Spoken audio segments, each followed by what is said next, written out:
Bien-aimés frères et sœurs, vous connaîtrez la vérité et la vérité vous affranchira. Ça, c'est pas moi qui le dis, c'est la Bible qui le dit. Mais moi, je vous dis mieux. Vous connaîtrez la vérité historique, notamment celle de vos ancêtres kémites, et vous aurez une vision globale de ce que c'est que la vraie souveraineté politique. J'ajoute, vous reviendrez à la spiritualité africaine ancestrale et vous comprendrez les enjeux de l'indépendance économique. Et pour terminer, vous accepterez votre identité culturelle kémite et vous obtiendrez deux choses. La première, c'est la paix.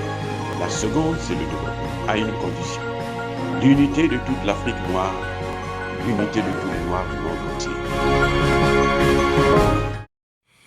Otep à tous, bienvenue sur la chaîne des panafricanistes par essence, par conviction et par excellence. Celle des citoyens kémites par nécessité et obligation de combat. Nous sommes une chaîne qui n'est guidée que par nos ancêtres et rien que par les ancêtres qui appartiennent à l'égrégore du monde noir. Par conséquent, nous ne croyons en aucun Dieu venu de l'étranger. Toutefois, cette vidéo n'est aucunement destinée à inciter à la haine ou à la violence, car nous menons un combat qui est d'abord et avant tout spirituel, intellectuel et démocratique. Ensuite, il est politique, géopolitique et géostratégique. Contre l'impérialisme, le colonialisme, le néocolonialisme et l'endocoloniat, qui sont tous qualifiés de crimes contre l'humanité. Nous menons ce combat sur la base du principe fondamental que nous avons hérité de nos ancêtres kémites, qui est celui de la Mahat, c'est-à-dire solidarité, vérité et justice. Vous êtes donc en droit de connaître la vérité. Et nous avons l'obligation de vous dire la vérité, rien que la vérité, afin que justice soit rendue au continent africain. Et ça, c'est notre modeste contribution dans cette noble lutte en faveur de la souveraineté, de la dignité, de la solidarité et de l'unité africaine. Ça, c'est ce que nous appelons le panafricanisme. Bien-aimés frères et sœurs, je vous ai parlé dernièrement de la situation en Haïti qui a été livrée aux gangs, notamment dans la capitale, Port-au-Prince. Je vous ai dit que les Occidentaux, la France, les États-Unis et le Canada veulent mettre en place une force armée, si possible non onusienne. Ils veulent donc, en quelque sorte, occuper Haïti. Ils veulent faire d'Haïti une province de la République dominicaine. Ils veulent détruire ce symbole essentiel, ce symbole africain, ce symbole du peuple noir, d'un pays qui, le premier, a obtenu sa liberté, la liberté du peuple noir, en menant une guerre et en gagnant la guerre contre la plus forte armée de l'époque, qui est celle de Napoléon. Ils veulent punir Haïti pour avoir humilié, battu, si vous voulez, cette armée napoléonienne. Et donc, c'est une stratégie macabre. Avec plus de précision, plus d'informations, on se rend compte qu'en fait, cette force non onusienne, ce serait l'armée canadienne. Parce que l'armée américaine n'est pas bien vue en Haïti. Les Américains ne sont plus aussi considérés comme étant les sauveurs, comme d'habitude d'ailleurs. Les Français, c'est pareil. Donc on se disait que les Canadiens qui ont plutôt toujours donné une image des gens sérieux, des partenaires fiables, alors qu'elles ne le sont pas, et ce sont des partenaires aussi. Le Canada est aussi un pays impérialiste, au même titre que les États-Unis et la France. Donc c'est cette armée canadienne qu'on voulait aller mettre en Haïti pour piller le pays au profit de ces puissances occidentales, des États-Unis, mais aussi de la France. Mais on nous fait croire, on nous donne une image d'un pays dans le chaos total irrécupérable. d'un pays terminé. Mais c'est faux. Tout à l'heure, je vous ai dit que, Dieu merci, la situation de gang, en fait, se situe seulement, essentiellement, dans la région, ou plutôt dans la capitale, Port-au-Prince. Donc c'est un phénomène qu'on peut maîtriser. Ah oui, Port-au-Prince ne fait pas la moitié du pays. Port-au-Prince ne fait pas le quart du pays. Port-au-Prince n'est que la capitale du pays.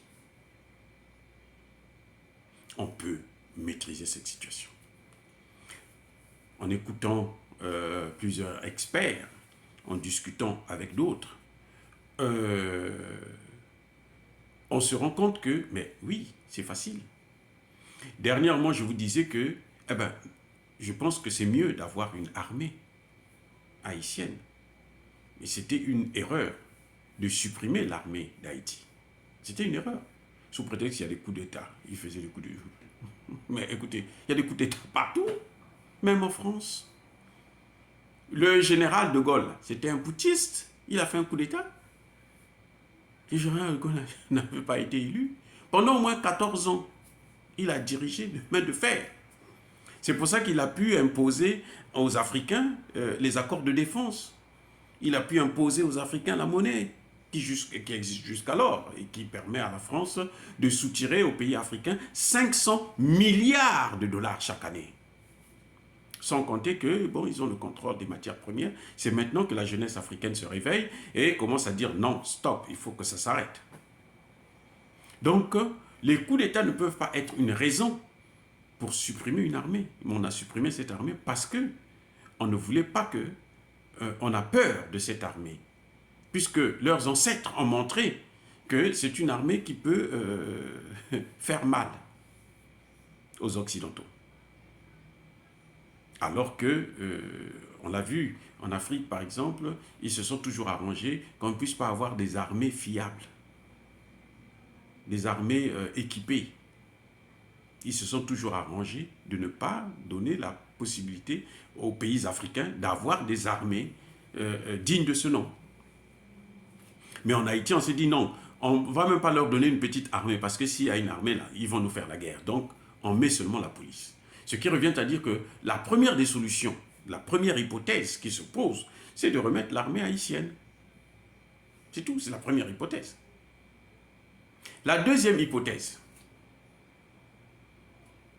bien entendu, je veux vous dire, avant d'entamer sur le deuxième point, mais même si il faut remettre l'armée haïtienne reconstruire une armée haïtienne, ça ne peut pas se faire avec ces gouvernements fantoches. Ça ne peut pas se faire avec un gouvernement qui vient pour demander, signer des accords pour qu'une armée vienne envahir le pays. Ça ne peut pas se faire avec de tels dirigeants. Ça va de soi. Ça va de soi. C'est avec ce gouvernement-là. C'est impossible. Donc ce gouvernement-là devrait partir. Eh oui, les Haïtiens devaient prendre leurs responsabilités pour faire partir ce gouvernement. Tout le peuple noir devait soutenir la jeunesse haïtienne pour qu'elle puisse prendre ses responsabilités. C'est celle de faire partir ce gouvernement et de trouver d'autres leaders qui ne sont pas compromis. Des leaders qui ne vont pas se dire que non, mais moi, si je n'ai pas le visa pour aller en France, pour aller au Canada ou aux États-Unis, je suis foutu. Eh oui. Ou au pire des cas, mais il faut donc que ce soit un gouvernement formé essentiellement des Haïtiens de l'étranger, des Haïtiens qui ont la double nationalité, qui ont la nationalité canadienne, américaine et française, parce qu'au moins là, on ne pourra pas leur interdire le visa. Ils n'auront pas besoin de ça et on ne peut pas aussi leur déchoir leur nationalité. Vous voyez, c'est ça le problème. Parce qu'avec un tel gouvernement qui a déjà échoué, il est impossible de régler les problèmes. Ça, c'est essentiel. Donc, même si on veut mettre une armée en place, eh bien, avec ce gouvernement-là, ça ne pourra pas marcher. Donc, la première des choses, c'est de faire partir ce gouvernement. Et de choisir d'autres leaders qui ne sont pas complexés d'ailleurs. Parce qu'en fait, ce qui fait ça, c'est le complexe. Vous voyez, le président Martelly, il quitte le pouvoir, il va vivre à Miami. Parce que l'Haïti, pour lui, c'est pas beau. Haïti, c'est seulement pour venir puiser, s'enrichir et puis repartir chez les autres. Ça n'a aucun sens. Ça, c'est pas des leaders. Nous avons besoin des leaders qui prennent leurs responsabilités, qui pensent qu'il n'y a pas mieux ailleurs que chez soi. C'est-à-dire qu'un Haïtien ne devait pas se dire que non, moi en Haïti, j'aurais besoin de me faire soigner, donc il faut que j'aille aux États-Unis, il faut que j'aille au Canada ou il faut que j'aille en France. On a besoin des Haïtiens qui se disent, moi en Haïti, j'ai tout. Donc il va se battre pour qu'il puisse tout avoir en Haïti. Ça, c'est le premier point. Donc la deuxième hypothèse que je disais, si il faut maintenir cette police, alors il faut l'équiper à un niveau pratiquement militaire. Il faut qu'ils aient des chars de combat, il faut qu'ils aient des drones, il faut qu'ils aient vraiment tout ce qu'il faut pour combattre, localiser ces gens-là facilement. La seule chose, c'est quoi? Les terroristes, si vous avez des drones, vous avez des hélicoptères, vous faites leur affaire. Hein? Vous faites la fête avec ces gens-là. Vous leur donnez une leçon inoubliable. Et ça, même la police peut le faire. Mais pour qu'une police puisse le faire, il faut que cette police-là puisse être équipée de façon moderne. Eh oui, il faut que cette police puisse être équipée. Si cette police n'est pas équipée, elle ne pourra jamais régler les grands problèmes. Parce que la police haïtienne, aujourd'hui, doit assumer deux fonctions. Non seulement protéger les populations, mais c'est cette même police qui doit protéger aussi les frontières. S'il n'y a pas d'armée, c'est donc la police qui doit assumer ses responsabilités. Donc, il faut équiper cette police au niveau militaire. Eh oui, il faut l'équiper au niveau militaire. Et là, on n'aura même pas besoin d'une armée étrangère. On n'aura pas besoin d'une autre mission des Nations Unies. Mais les Nations Unies sont en Haïti depuis 1993. Vous vous rendez compte, depuis 1993 à nos jours, ça fait plus de 40 ans. Oui, ça fait une quarantaine d'années, 30 et quelques par là.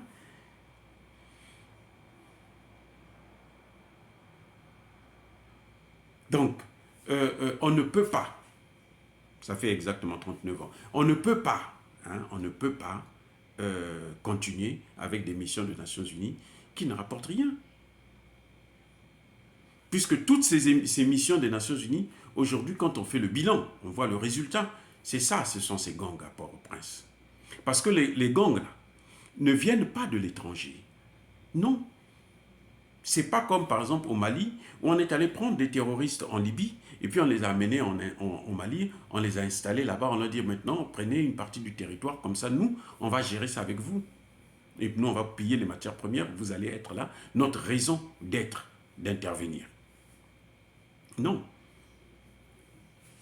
En Haïti, ce sont les leaders haïtiens qui sont responsables des difficultés, des problèmes qu'il y a en Haïti.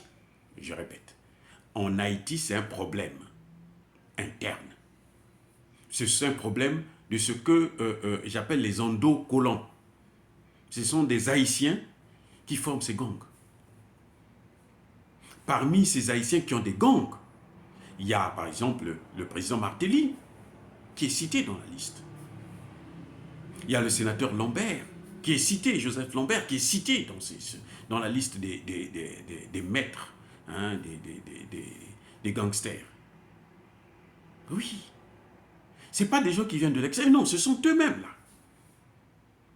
Et si les Occidentaux, c'est-à-dire les Américains, les Canadiens, étaient sérieux, mais c'est à eux qu'on devait interdire le visa.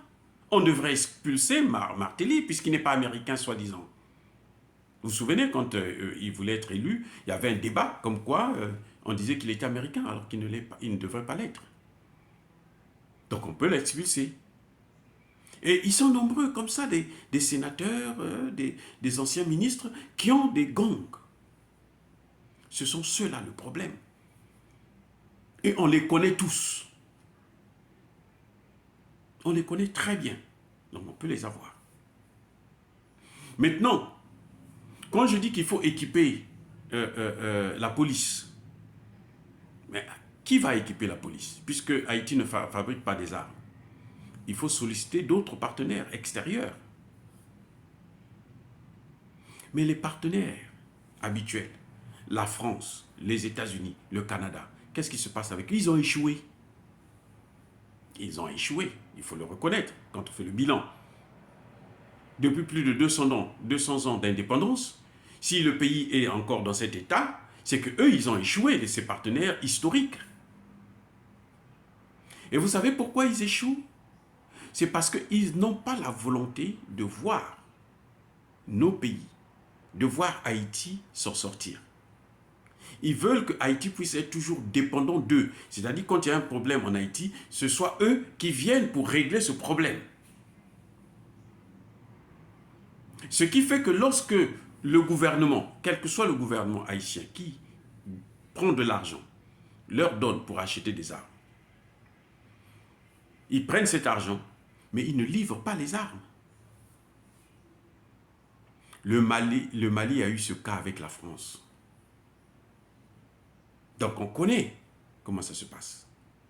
Haïti a eu ce cas avec le Canada. Haïti a commandé 12 chars de guerre, mais ils ont passé plusieurs années sans que ça n'arrive, plusieurs mois sans que ça n'arrive. Il a fallu un tapage énorme pour que le Canada livre 3 sur ces 12. Vous voyez un peu la situation. Et encore, il faut se poser la question de si ce n'est pas des chars en carton qu'on a envoyés là-bas. Ou en bois. Qui ont une durée de vie de 3 mois, d'1 mois. C'est ça. Donc là encore, il y a un problème de partenaire qui se pose.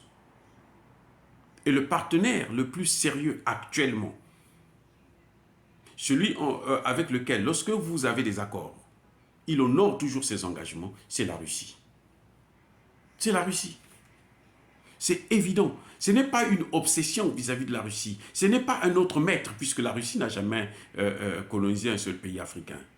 La Russie était là, et c'était déjà une puissance lorsqu'on a partagé l'Afrique en 1885, mais la Russie n'a pas pris part à ce gâteau.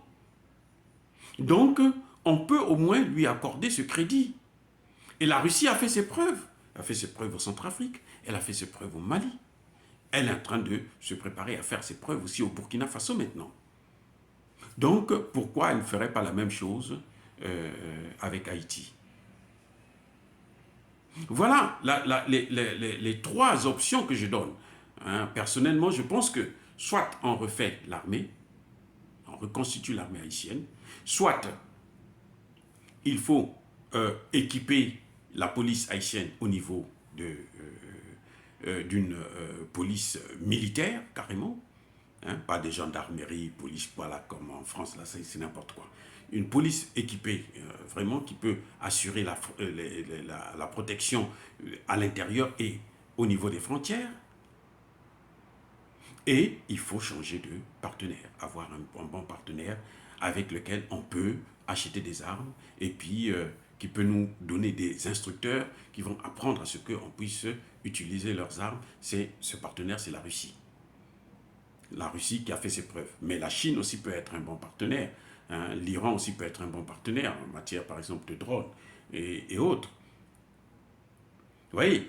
Et je persiste et je signe. On ne peut pas le faire de tels changements avec ce gouvernement, avec tous ces gouvernements qui ont échoué. Il faut d'autres leaders politiques et des leaders politiques qui ne sont pas soucieux, plus soucieux de leur visa d'entrée aux États-Unis, au Canada ou en France, que de faire le travail pour le bien du pays d'Haïti. Voilà ce que je propose pour, pour Haïti chéri. Voilà. Alors, avant de vous quitter comme d'habitude, je persiste et je signe.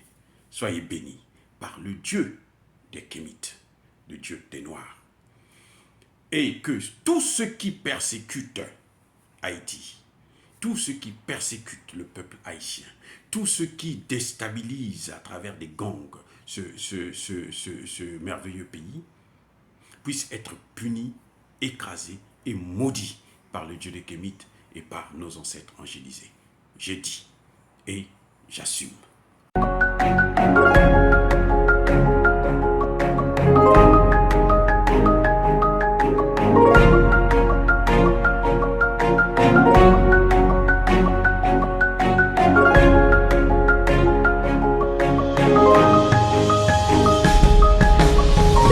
Eux, ils marchent par la foi et non par la vue. Mais moi, je vous conseille vivement de marcher par la connaissance scientifique et historique, notamment celle de nos ancêtres kémites, par les 5 sens et par l'intelligence. Abou Abia.